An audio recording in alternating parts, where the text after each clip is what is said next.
हाँ बोल। Complaint register करनी है। कैसा कंप्लेंट? मर्डर। किसका मर्डर हुआ है? हुआ नहीं सर, होने वाला है। किसका मर्डर होने वाला है? मेरा। तुमको कौन मारने वाला है? वो ढूंढना आपका काम है ना सर। तुम सच बोल रहे हो? यही मेरी नियति है।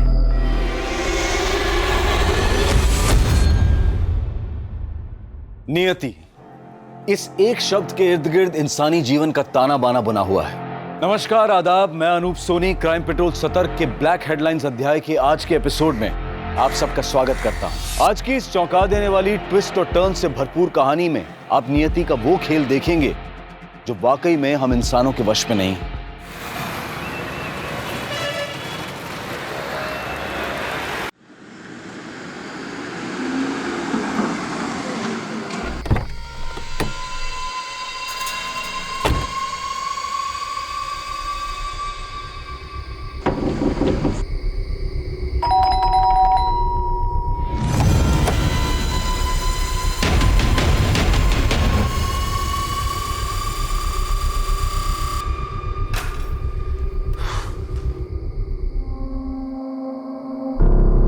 Thank you Reema.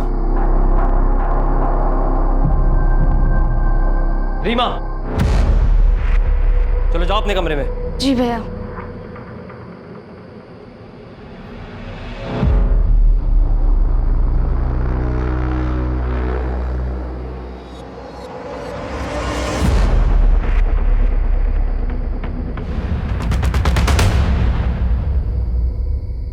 ये आयुष की हरकतें खानदान की नाक कटवा देगी। किसका खानदान? मेरा या आपका?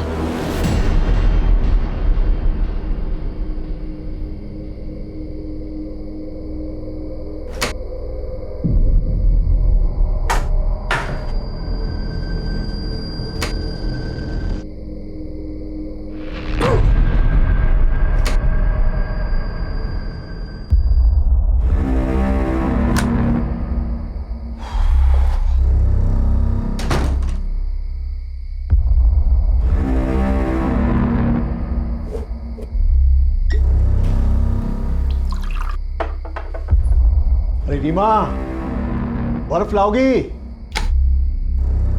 सॉरी अंकल, वो बर्फ रखना भूल गई थी। कोई बात नहीं बेटा, गलती किससे नहीं होती। हाँ, जाओ आराम। तुझे तो बुखार है, चल दवाई देता हूँ, कल सुबह तक ठीक हो जाएगी। हाँ, चल चल चल चल।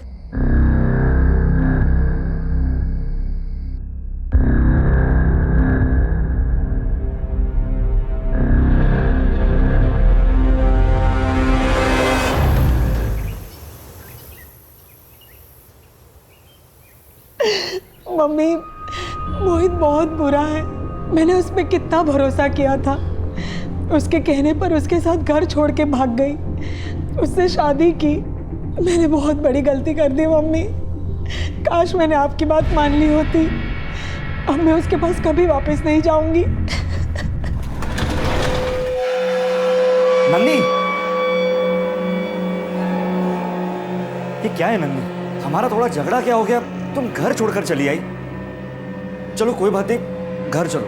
नहीं, मैं कह रहा हूं ना, घर चलो। नहीं आऊंगी मैं कह रहा हूं। हाथ मत लगा मेरी बहन को। वो मेरी पत्नी है, समझा तू? चल चल निकल अब। अरे एक मिनट, अब मैं दिखाता हूं कि मैं क्या कर सकता हूं। किसी को नहीं छोड़ूंगा। जा, मत छोड़ना, जा निकल। अब मैं बताता हूं, रुक। आयुष भैया,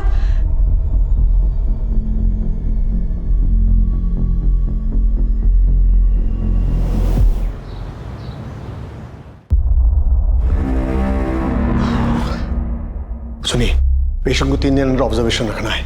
बीपी और शुगर मॉनिटर करते रहना है सर। ओके पापा, आपने मेरा क्रेडिट कार्ड ब्लॉक क्यों की? पैसे खर्च करने की एक लिमिट होती है। लेकिन आपकी दी हुई लिमिट में ही तो कर रहा हूं ना पापा। 1 महीने का खर्च 1 हफ्ते में कर रहे हो। लेकिन किसी इंसान के नो मोर आर्ग्यूमेंट्स। आप अपनी मनमानी कब तक करते रहेंगे पापा? जब तक जिंदा हो तब तक। सर, वो प्रदीप जी अपने अकाउंटेंट। क्या हुआ उनको? सर जल्दी चलिए सर।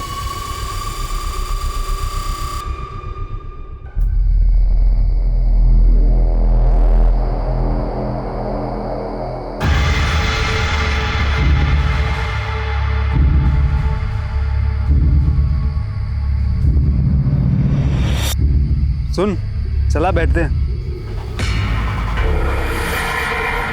चल।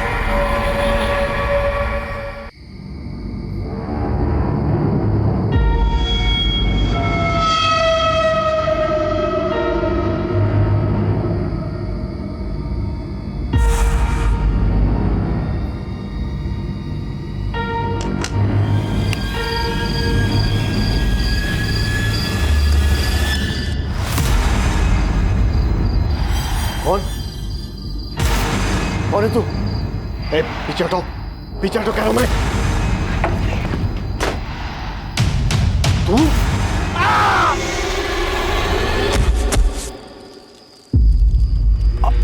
आवाज गोविंदा, कहीं कुछ आवाज हुई है?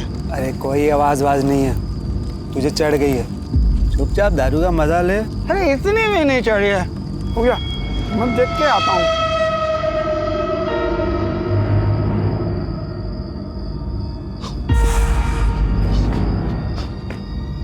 साहब, साहब, साहब।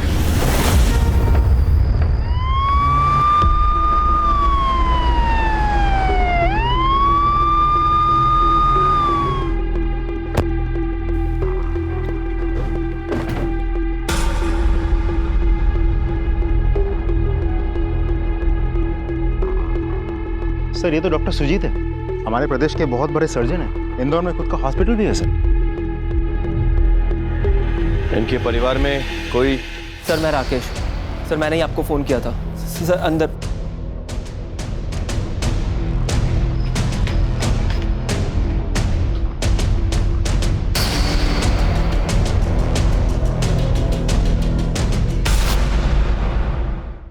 मध्य प्रदेश के जाने माने डॉक्टर सुजीत, उनकी पत्नी मालिनी और उनकी बेटी नंदिनी की बर्बरता से की गई हत्या से सभी घबरा गए थे। सवाल यह था कि एक डॉक्टर और उसके परिवार वालों की किसी से ऐसी क्या दुश्मनी थी कि इतने वहशियाना तरीके से उन सब की जान ले ली गई। आखिर क्या था इस भयंकर हत्याकांड का राज, और किसने इस जघन्य अपराध को अंजाम दिया था और क्यों?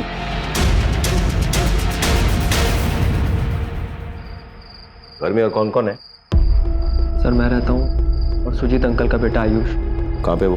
सर वो कहीं बाहर गया हुआ है, मैंने फ़ोन किया पर लग नहीं रहा है। कोई और नंबर है? उनकी गर्लफ्रेंड संचिता का।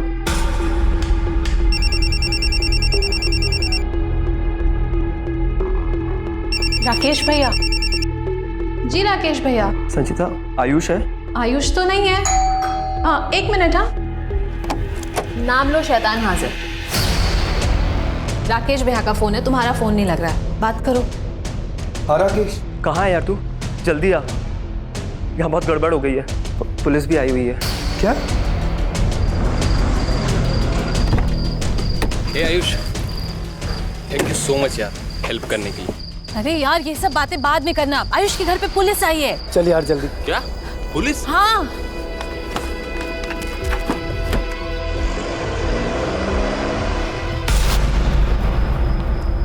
डॉक्टर सुजीत की जगह चाबी मिली है।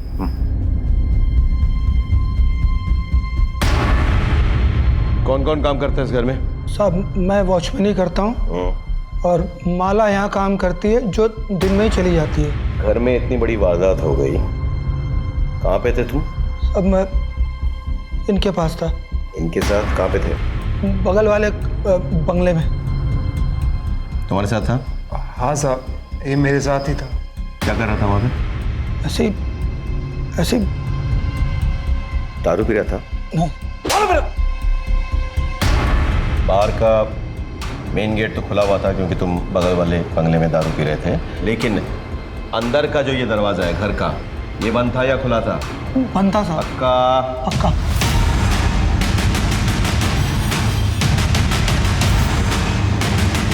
चाबी किसके पास रहती है? राकेश भैया के पास और मालिक डॉक्टर सुजीत के पास और आयुष भैया के पास। लेकिन सर डॉक्टर सुजीत की चाबी तो उनके जेब में से ही मिली। और किस किस के पास रहती है चाबी? मालकिन तो घर पर ही रहती है और नंदिनी दीदी की शादी हो गई इसलिए चाबी उनके पास नहीं रहती। झूठ नहीं? नहीं साहब झूठ नहीं बोल रहा हूँ साहब। कुछ तो गड़बड़ है। घर में घुसने का रास्ता एक ही है। तो महेंद्र एक काम करो, तुम आसपास पता करो, देखो कोई एटीएम है या कोई दुकान वुकान है, कोई सीसीटीवी हो तो उसका फुटेज निकाल, मुझे चेक करनी है, very important. Something is not right.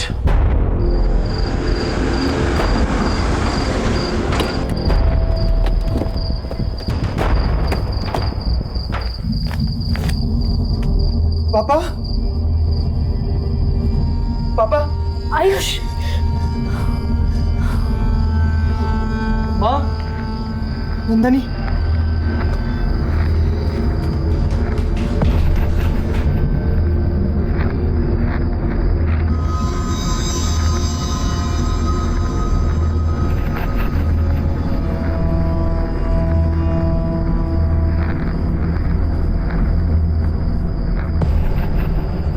Rakesh, Reema का है, ठीक तो नहीं वो? हाँ, मैं भोपाल कल हॉस्टल से लौटा था।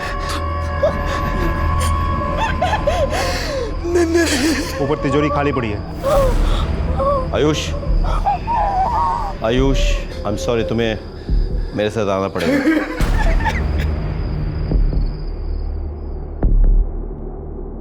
क्या था इस तिजोरी में? सर, हमारे पुश्तैनी गहने और यही कुछ घर खर्च के पैसे। कितने? 5-10 हजार रुपए। पापा उससे ज्यादा रखते भी नहीं थे। इन गहनों के कोई फोटोग्राफ्स हैं? नहीं सर, ये गहने तो माने बहुत साल पहले ही पहनना छोड़ दिया था। हाँ ठीक है, लेकिन कोई पुराना फोटोग्राफ जब आपके माँ ने गहने पहने हुए हो, मतलब जैसे शादी की फोटोग्राफ्स होते हैं। हाँ, एल्बम में शायद मिल जाए। Good good.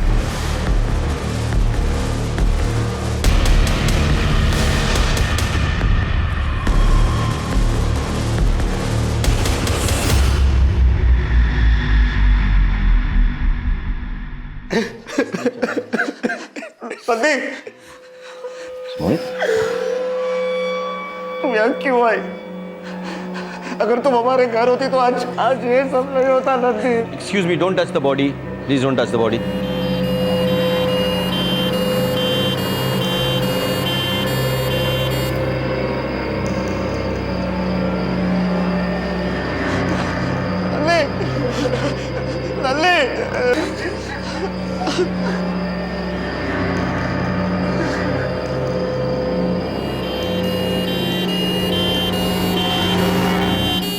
फैमिली मेंबर्स की सीडीआई रिपोर्ट निकालो, हो सकता है कोई सुराग मिले।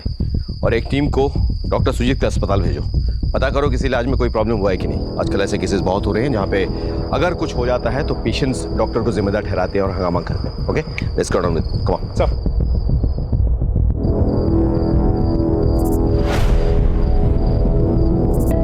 हेलो, एक शॉप का एड्रेस भेज रहा हूँ। आज शाम 7 बजे से लेकर के अभी तक की उसकी सीसीटीवी फुटेज चाहिए। इंदौर के जाने माने डॉक्टर सुजीत, उनकी पत्नी मालिनी और उनकी बेटी नंदिनी की किसी ने बेरहम तरीके से हत्या कर दी थी। इस अप्रत्याशित घटना ने पूरे शहर को दहशत में डाल दिया था। कौन था इस निर्मम हत्या के पीछे और क्या था उसका मकसद?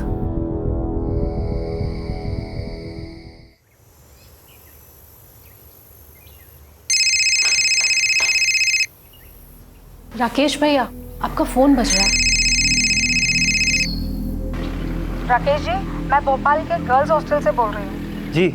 हमने आज अटेंडेंस ली तो पता चला कि रीमा हॉस्टल में नहीं है, और लड़कियों से पूछताछ की तो पता चला कि वो तो कल रात से ही गायब है। ऐसे कैसे हो सकता है? कहाँ है वो? आप लोग सो रहे थे क्या? उसके मोबाइल पे फोन करो। उसका मोबाइल उसके पिलो के नीचे से मिला है। मैंने लोकल पुलिस को इन्फॉर्म कर दिया है। अगर रीमा को कुछ हुआ ना तो मैं आप लोगों को छोड़ूंगा नहीं।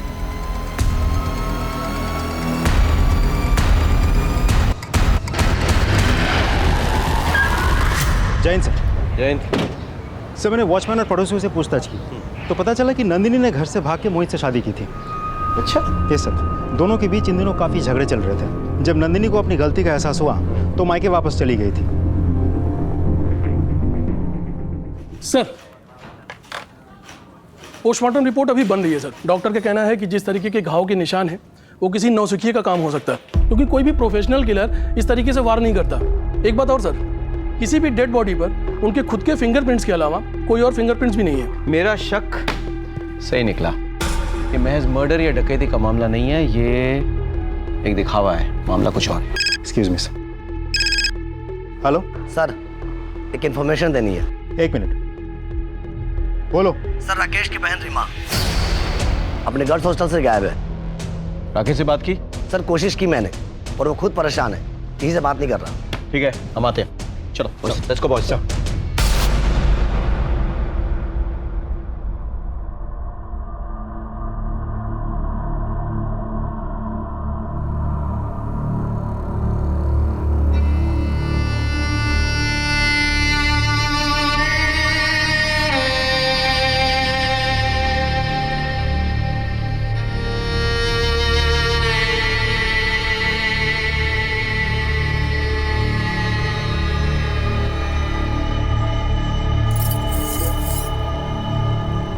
ये देखो,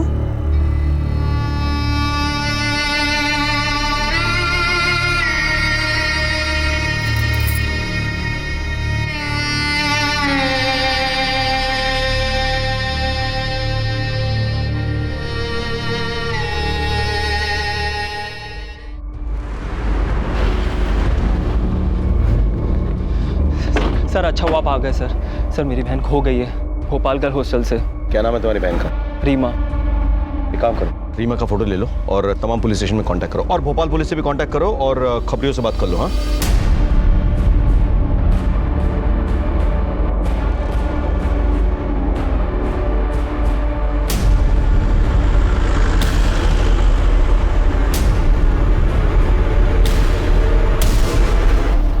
जैन सर।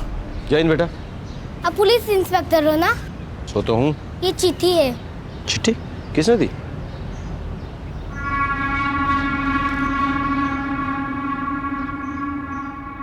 नमस्ते साहब। नमस्ते। मेरा नाम माला है। अच्छा। मैं यहाँ काम करती हूँ। सर, जब कल सुबह मैं काम के लिए आई तो मैंने देखा कि मम्मी, शायद मैं शादी के लिए रेडी ही नहीं थी। प्यार करते वक्त ऐसा लगा जैसे मोहित इस दुनिया का सबसे अच्छा लड़का है।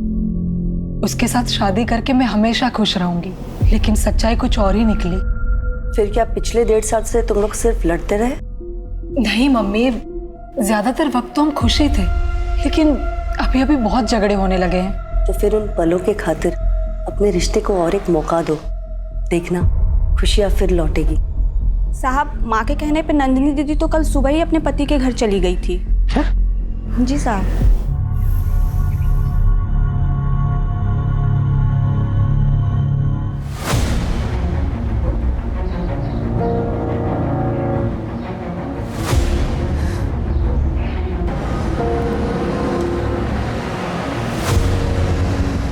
एक्सक्यूज मी, आप मुझे लिफ्ट दे सकते हैं? आइए बेटी।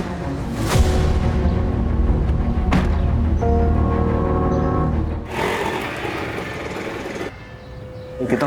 50।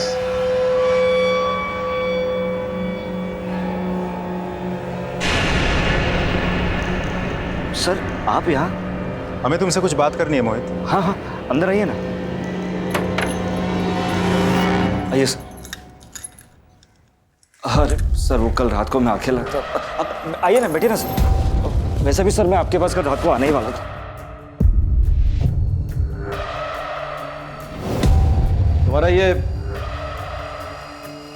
तुम्हारा शर्ट रह गया। तुम नंदिनी से आखिरी बार कब और कहाँ मिले थे? सर मुझसे एक गलती हुई है।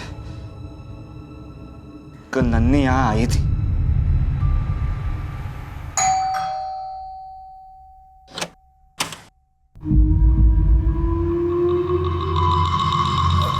नंदिनी, तुम यहाँ? क्यों?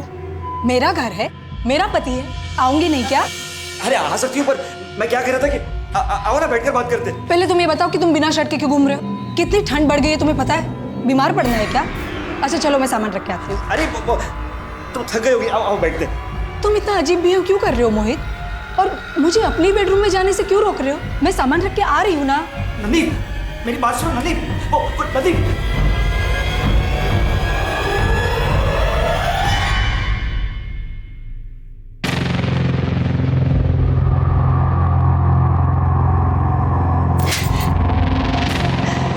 मैंने कभी नहीं सोचा था कि तुम इतना नीचे गिर जाओगे। सर अगर मैंने वो गलती नहीं की होती तो आज मेरी नंदी जिंदा होती सर। ये कल कितने बजे हुआ? कुछ दोपहर के 2-2:30 बजे हुए सर। नंदिनी का मर्डर लगभग 9 बजे के करीब हुआ, राइट? 2 बजे और 9 बजे के बीच में तुम्हें टाइम नहीं मिला नंदिनी को कांटेक्ट करने का? सर मैंने उसे काफी फोन की और उसने मेरा एक भी फोन नहीं उठाया और उसके बाद मुझे तुरंत नंदी की मौत की खबर मिली सर।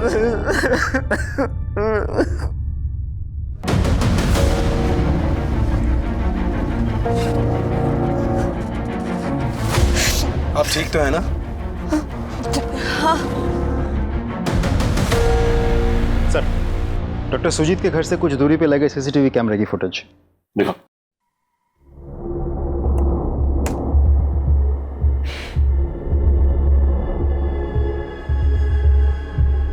इससे कुछ पता नहीं चल रहा है। ये तो ऑटो रिक्शा में लोग आते जाते देख रहे हैं बस। इस केस के तमाम पहलू अनक्लियर है। एक काम करते हैं कि इसकी एक एक कड़ी को जोड़ते हैं। अब तक हमें क्या पता है? पोस्टमार्टम रिपोर्ट के मुताबिक ये मर्डर किसी अनप्रोफेशनल यानी एमेचर ने किया है। मर्डर के दिन घर का वॉचमैन बगल वाले बंगले के वॉचमैन के साथ दारू पी रहा था। घर का दरवाजा खुला हुआ था, लेकिन जबरदस्ती घुसने की कोई निशानी नहीं। तिजोरी खुली पड़ी थी, गहने गायब। किसी ने इसे डकैती और मर्डर का रूप देने की कोशिश की, लेकिन तमाम सर्कमस्टेंशियल एविडेंस यही कहती हैं कि ये गलत है। अच्छा, डॉक्टर और उसके फैमिली की किसी के साथ कोई जाती दुश्मनी थी? नहीं सर। हॉस्पिटल में किसी के साथ कभी कोई लड़ाई हुई हो? सर हमने हॉस्पिटल में जाके पूछताछ की तो डॉक्टर सुजीत सर को लोग भगवान की तरह पूछते थे और सर से कभी कोई गलती नहीं हुई, ना ही डायग्नोसिस में और ना ही ऑपरेशन में। 100% रिकॉर्ड था उनका। डॉक्टर सुजीत अपने स्टाफ को बहुत मानते थे, इनफैक्ट अपनी फैमिली की तरह मानते थे। सर हॉस्पिटल के सारे स्टाफ तो डॉक्टर सुजीत की बहुत तारीफ कर रहे थे। सर सीडीआर रिपोर्ट आ गई सर। रिपोर्ट के मुताबिक जिस वक्त ये घटना हुई उस वक्त मोहित अपने घर पर था और आयुष का मोबाइल स्विच ऑफ था सर, और राकेश ठीक उसी वक्त घर पर आया था। टाइम में सर थोड़ा आगे पीछे है। आयुष का मोबाइल स्विच ऑफ होना कोई इत्तेफाक नहीं हो सकता। एक काम करो, राकेश और आयुष पे नजर रखो। क्योंकि बहन रीमा का कुछ पता चला? सर अभी तक तो नहीं।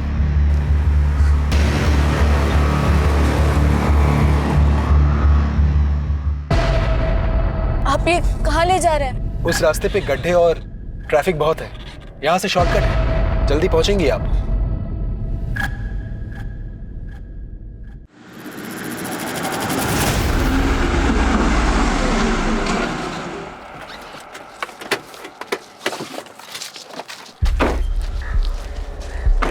चलो।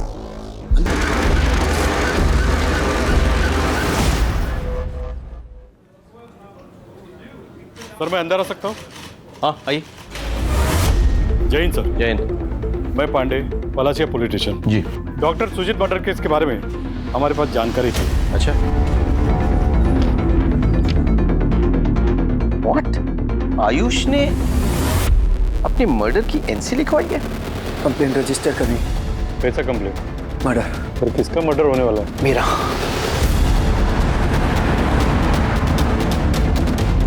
आयुष। जी सर। तुमने पलासिया थाने में एनसी करवाई थी, तो तुम्हारी जान को खतरा है। किससे खतरा है तुम्हें?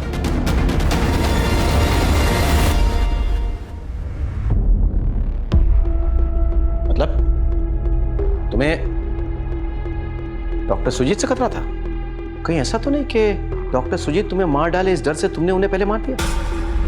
नहीं सर, उनकी नियति उन्हें ले डूबी सर। लेकिन क्यों? डॉक्टर सुजीत तो तुम्हारे पापा थे, वो भला तुम्हें क्यों मारेंगे? ये मैं आपको नहीं बता सकता सर। कोई बात नहीं, हमें तो पता चल ही जाएगा। सारे राज खुल जाएंगे। मौत का राज, कहने की चोरी, सारे मुखौटे खुल जाएंगे, सच्चाई अपने आप बाहर आ जाएगी। बिल्कुल, मैं भी यही चाहता हूं। लेकिन जब सच्चाई हमारे हाथों लगेगी तब तुम्हारा क्या होगा? पछताओगे ना? पछताने के लिए मेरे पास बहुत कुछ है सर। आप लोगों को बताने से कोई फायदा नहीं। आयुष कुछ छुपा रहा है। कुछ तो है इनकी फैमिली में जिसके कारण आयुष ने अपने मर्डर की एनसी लिखवाई है। सारी बातें बता नहीं रहा है, but I need all the information, alright?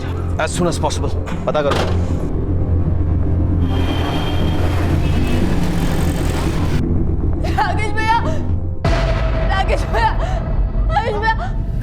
क्या हुआ तुम्हें? तुम्हारी वजह से घर में सब लोग कितना टेंशन में थे। सब ठीक तो है ना? आयुष ये देखो।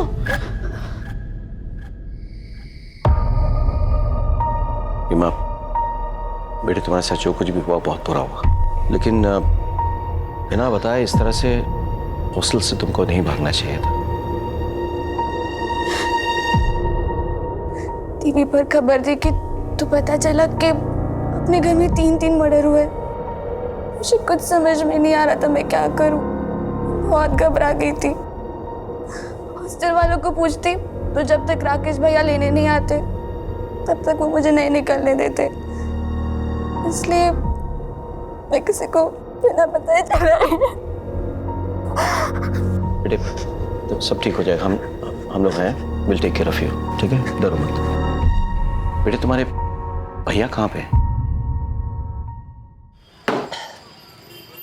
वो सुजीत अपने आप को डॉक्टर कहलाता था। साले की इतनी सेवा की, क्या दिया उसने मुझे? हाँ, साला आश्रित बना के एहसान जताता रहा और अपने इशारों पे नचाता रहा। ये करो, वो करो, ऐसा करो, वैसा करो। अबे उसने तुझे और तेरी बहन को पाल पोस के इतना बड़ा किया है।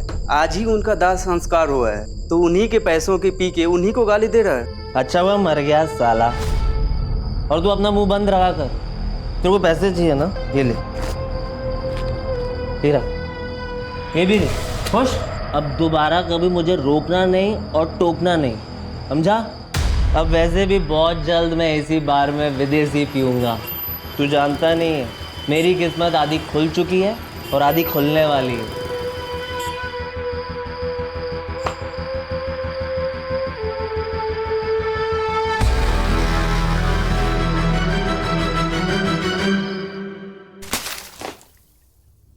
नशा उतरा?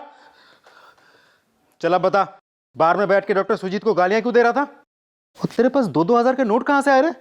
सर सुजीत बहुत खराब आदमी था, गंदा था वो। मेरी बहन रीमा को दवा के नाम पे नींद की गोलियां देता था।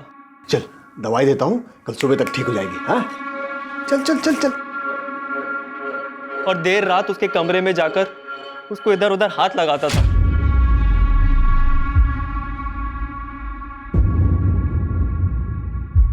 सुजीत!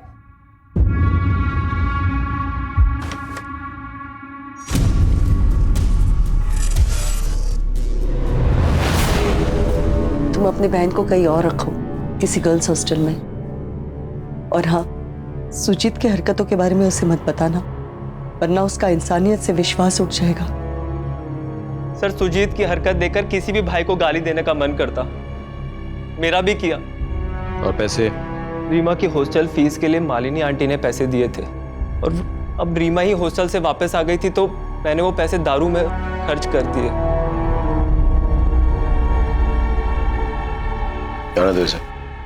चरित्र, किसी भी गुनाह के पीछे सबसे ज्यादा अहम होता है उसमें शामिल लोगों का चरित्र। और डॉक्टर सुजीत के चरित्र पर हुए पर्दाफाश ने तो जैसे पुलिस को भी सकते में ला दिया था। एक एक करके इस केस में शामिल सभी लोगों के असली रंग पुलिस के सामने आ रहे थे। सब ने अपने चेहरे पर कोई ना कोई मुखौटा लगाया हुआ था। कौन सा चेहरा असली था और कौन सा नकली, ये पता लगाना पुलिस के लिए वाकई चुनौतीपूर्ण था। हर किसी के अपने अपने मकसद थे। कौन सच बोल रहा था और कौन झूठ, इसका पता लगाकर असली मुजरिमों तक पहुंचने का पुलिस का प्रयास जारी था।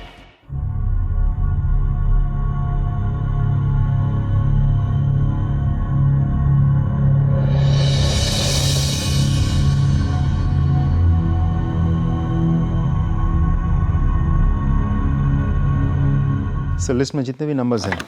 सर डॉक्टर सुजीत के हॉस्पिटल से उनके अकाउंटेंट का फोन आया था, वो आपसे कुछ अर्जेंट बात करना चाहते हैं सर। सर उस दिन मैंने डॉक्टर सुजीत सर को 15.5 लाख कैश बैंक में डिपॉजिट करने के लिए दिए थे। क्या हुआ प्रदीप? हाँ अरे तुम्हें तो पसीना आ रहा है। 1 महीने पहले तुम्हारी एंजियोप्लास्टी हुई है, तुम इतना केयरलेस कैसे हो सकते हो? जरूर तुम्हारा बीपी बढ़ गया होगा। सिस्टर मैं एडमिशन करने की तैयारी करो, और जो दवाई लिख के दूंगा वो इन्हें देना है। 3 दिन तक कोई काम नहीं करनी है। सर पहले मैं बैंक में कैश डिपॉजिट करके आऊँ। बहुत बड़ी अमाउंट है सर, 15.5 लाख। फिर आके मैं एडमिट हो जाऊंगा। बैंक में कैश ही डिपॉजिट करनी है ना, तो मैं कर दूंगा घर जाते वक्त। चलो, तुम चलो मेरे साथ। मुझे हार्ट प्रॉब्लम है, इसलिए किसी ने मुझे बताया नहीं कि सुजीत सर और उनकी फैमिली का मर्डर हो गया है। लेकिन जब मुझे पता चला तो मैंने सबसे पहले बैंक अकाउंट चेक करवाया, लेकिन बैंक के स्टेटमेंट के मुताबिक उसमें वो 15.5 लाख नहीं है।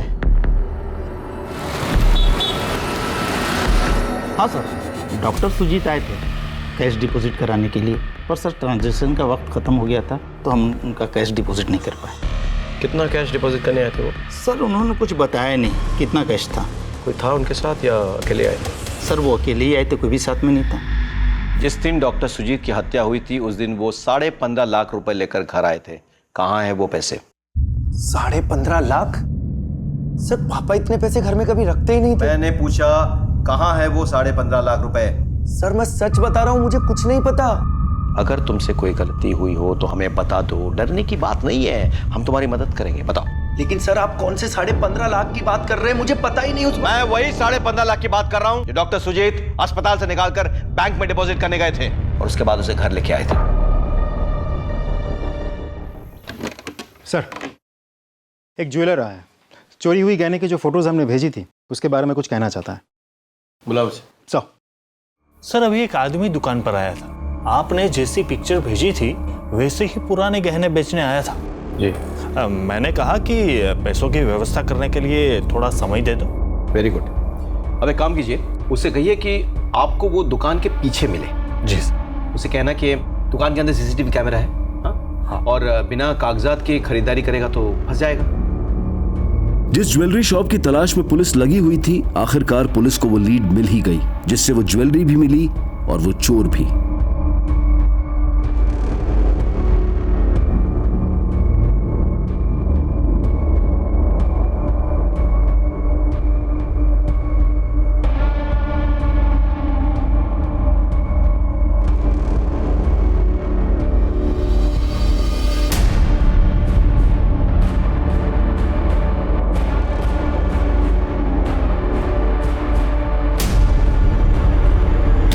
लाया हो?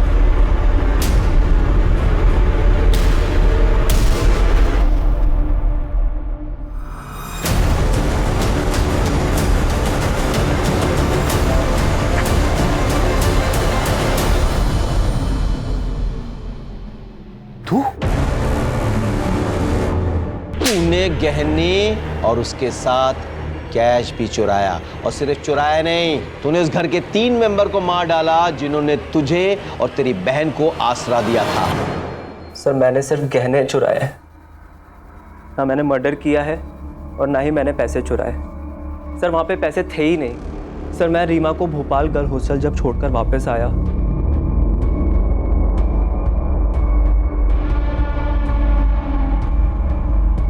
फिर मैं सुजीत अंकल के कमरे में गया।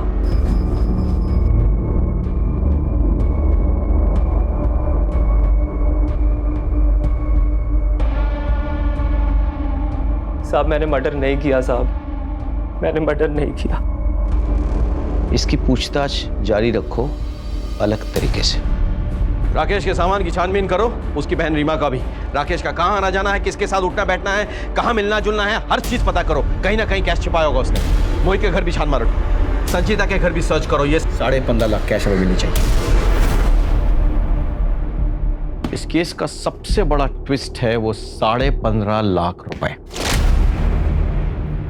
सीडीआर रिपोर्ट के मुताबिक मर्डर के दिन डॉक्टर सुजीत की मूवमेंट क्या थी? सर डॉक्टर सुजीत पहले अपने हॉस्पिटल से निकल के बैंक गए और फिर बैंक से अपने घर पर पहुंचे, और घर पे गहने रखे थे। इसकी खबर राकेश को थी, आयुष को थी। राकेश ने गहने चुराए, लेकिन ये कैश, ये 15.5 लाख कैश ना हमें राकेश के पास मिले, ना आयुष के पास, और ना ही मौका वारदात पे आए मोहित के पास।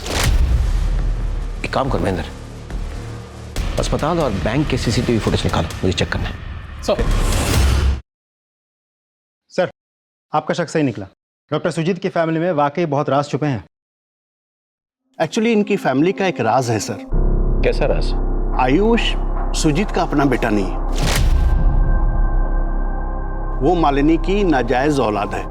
सुजीत मालिनी के पिता के हॉस्पिटल में जूनियर डॉक्टर था, मालिनी अपने प्रेमी से प्रेग्नेंट हो गई। प्रेमी भाग गया। इज्जत बचाने के लिए मालिनी के पिता ने मालिनी की शादी सुजीत से कर दी। सुजीत ने भी प्रॉपर्टी के लालच में मालिनी से शादी कर ली। सुजीत मालिनी को खुश रखने की कोशिश करता था, पर वो सब दिखावा था।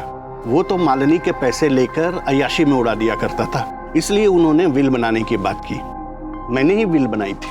विल के अनुसार 25 साल पूरा होते ही आयुष पूरी प्रॉपर्टी का मालिक बन जाएगा। कुछ समय के बाद मेरे पिता के दोस्त इस दुनिया को छोड़ गए। सुजीत को विल का पता चला और तब से उसकी आंखों में आयुष और मालिनी खटकने लग गए।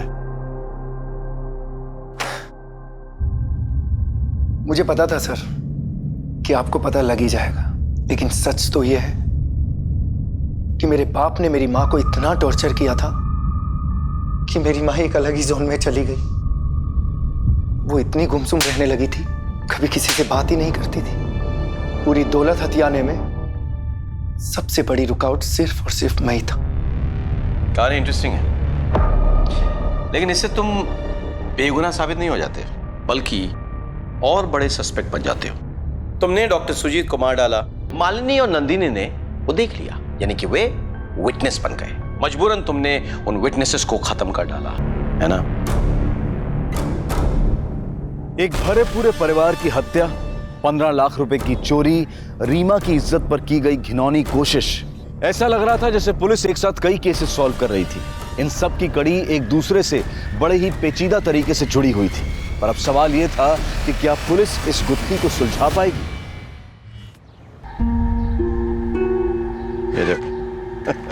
जय हिंद सर। जय हिंद बेटा, जय हिंद। पढ़ाओगे क्या बनेगा? आपकी तरह पुलिस वाला। मेरी तरह पुलिस वाला बनेगा? सारे बटन तो तूने उल्टे सीधे लगा रखे हैं। कपड़े सलीके से पहनना पड़ता है पुलिस वाला बनने के लिए। मम्मी काम पे गई थी इसलिए मैंने खुद ही पहन लिया। ये तेरा बटन बाकी बटन से मैच नहीं कर रहा है। वो मम्मी ने लगाया है। तुम्हारा शर्ट रह गया। साहब, यही बंगले के कंपाउंड वॉल में ये कपड़े का टुकड़ा फंसा था, तो ये बटन मुझे अच्छा लगा तो इसलिए मैं ले आई। वो कपड़े का टुकड़ा कहाँ है? मैंने तो बटन निकाल कर यहीं फेंक दिया था। ये ढूंढ के लाइए। ये रहा साहब। अब जा सकती।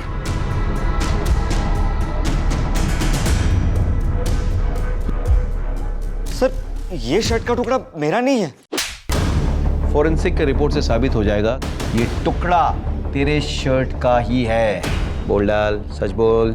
सर, मैंने सोचा कि मायके जाकर उसके साथ एक बार बात करता हूँ। उसे देखो देखो साहब को क्या हुआ, ऊपर देख रहे। बोल रहा है तू, सच बोल। तू अपने पत्नी को वहां से जबरदस्ती लेके जाना चाहता था। तेरे ससुर ने तुझे रोकने की कोशिश की तो तूने उसे धक्का दिया और उससे वो मर गया। बोल बोल, ऐसा हुआ कि नहीं? हाँ, तेरी पत्नी ने हमें फोन करने की कोशिश की तो तूने उसे भी मार डाला। आवाज सुनकर तेरी सास वहां पे आई, वो विटनेस न बन जाए ये सोचकर तूने उसे भी मार डाला।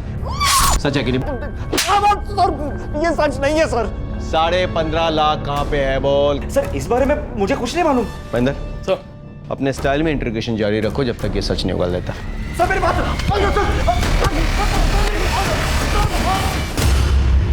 सर, बैंक और हॉस्पिटल दोनों जगह की सीसीटीवी फुटेज आ गए सर। सर, ये बैंक का फुटेज है।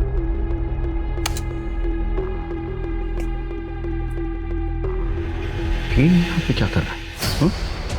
इसे उठा के लाओ और इसका सीडीआर रिपोर्ट निकालो। बोलो अर्जेंट है।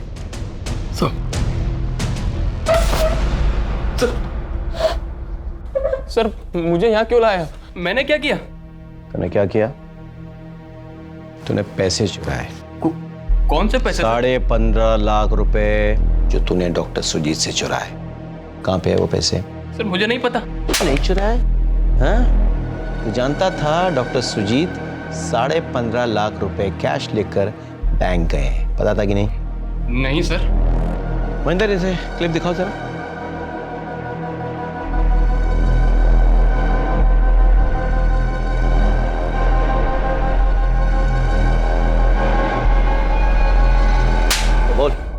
क्या कर रहा था तू उस दिन डॉक्टर सुजीत के घर पे?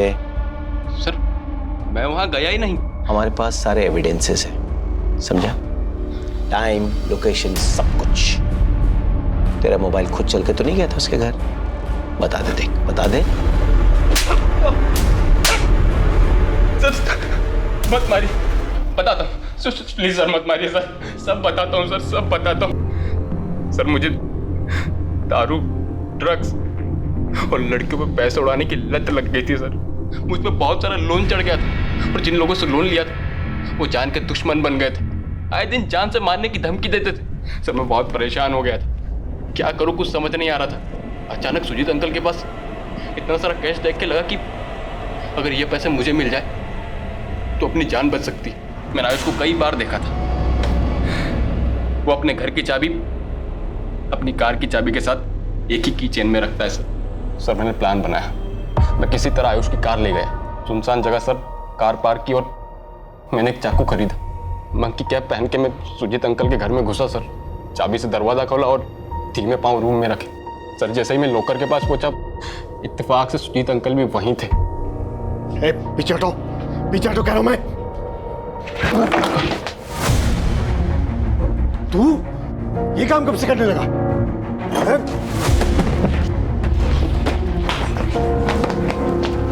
उन्होंने मेरा चेहरा देख लिया सर। अब अगर उन्हें नहीं मारता मैं तो वो सबको मेरा नाम बता देते। बचाओ बचाओ मालिनी! उन्हें मारना जरूरी हो गया था सर। नहीं, बैग मुझे दे दो। नहीं दूंगा। अरे मैं कह रहा हूँ बैग मुझे दे दो। नहीं, मैं फटाफट पैसे लेके भागने की कोशिश कर ही रहा था कि नंदिनी और मालिनी आंटी ने मुझे देख लिया। दोनों को मारने के अलावा मेरे पास कोई चारा नहीं था।